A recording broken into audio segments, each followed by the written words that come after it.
ये मेरी पहचान है और ये पारुल यूनिवर्सिटी की पहचान है।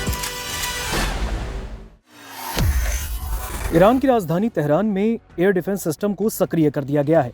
यह कदम उस वक्त उठाया गया जब कुछ इलाकों में हवाई हमले जैसी गतिविधियों और धमाके की रिपोर्ट सामने आई। दरअसल ये जानकारी ईरान की सरकारी मीडिया ने दी है। यह घटना उस वक्त की है जब हाल ही में संघर्ष के बाद सीजफायर लागू हुआ था, इसलिए इसे हाल के वक्त की पहली सबसे बड़ी घटना माना जा रहा है। ईरान की सरकारी समाचार एजेंसी IRNA ने बताया, पश्चिमी तेहरान में एयर डिफेंस से फायरिंग की आवाज़ें सुनी गई हैं। इसके बाद इलाके में सुरक्षा व्यवस्था को एक्टिव कर दिया गया है और इसी तरह एक और रिपोर्ट में बताया गया कि राजधानी के कई हिस्सों में एयर डिफेंस सिस्टम को सक्रिय किया गया ताकि संभावित हवाई खतरों का मुकाबला किया जा सके।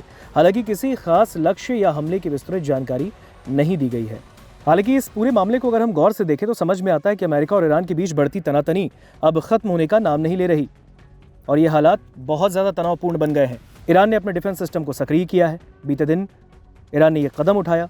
ईरान की राजधानी तेहरान में हाल ही में एयर डिफेंस सिस्टम को एक्टिव होने की खबर सामने आ गई। रिपोर्ट्स के मुताबिक शहर के कई हिस्सों में air defence system hostile targets यानी कि संदिग्ध या दुश्मन लक्ष्यों को इंटरसेप्ट करने के लिए काम करते सुने गए हैं। वहीं स्ट्रेट ऑफ हॉर्मुज को लेकर टकराव लगातार बढ़ रहा है। नाकेबंदी के बीच अमेरिकी राष्ट्रपति डोनाल्ड ट्रंप ने आदेश दिया कि माइंस बिछाने वाली किसी भी छोटी नाव को तुरंत खत्म कर दिया जाए। उन्होंने ये भी दावा किया कि इस समय हॉर्मुज पर पूरी तरीके से अमेरिका का कंट्रोल है और इस तनाव के बीच भारत ने अपने नागरिकों के लिए एक नई एडवाइजरी जारी करते हुए उन्हें ईरान छोड़ने की सलाह दे दी। इससे पहले दुबई से गुजरात आ रहे जहाज को ईरान के IRGC नौसैनिक कमांडो ने जब्त किया था, जिसके बाद चिंता और बढ़ गई थी। उधर क्षेत्रीय स्थिति को और गंभीर बताते हुए इजराइल ने भी ईरान को कड़ी चेतावनी दी। इजराइल के रक्षा मंत्री का कहना है कि उनकी सेना किसी भी कार्रवाई के लिए पूरी तरह तैयार है और संभावित हमलों के लक्ष्य भी चिन्हित किए जा चुके हैं।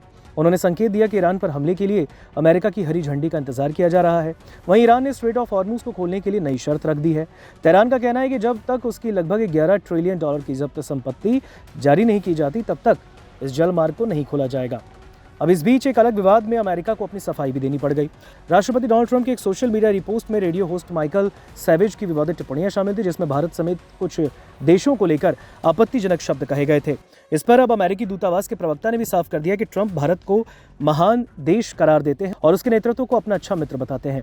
इस मुद्दे पर रणधीर जायसवाल ने भी प्रतिक्रिया देते हुए कहा था कि उन्होंने संबंधित खबरें देखी हैं लेकिन इस पर आगे की टिप्पणी नहीं की। स्ट्रेट ऑफ हॉर्मुज में बढ़ता तनाव, सैन्य तैयारियां और कूटनीतिक गतिरोध मिलकर पूरे मध्य पूर्व में एक गंभीर संकट की ओर तनाव को और धकेलते जा रहे हैं और इस बीच बताया जा रहा है कि ईरान ने अपने एयर डिफेंस सिस्टम को एक्टिवेट कर दिया है।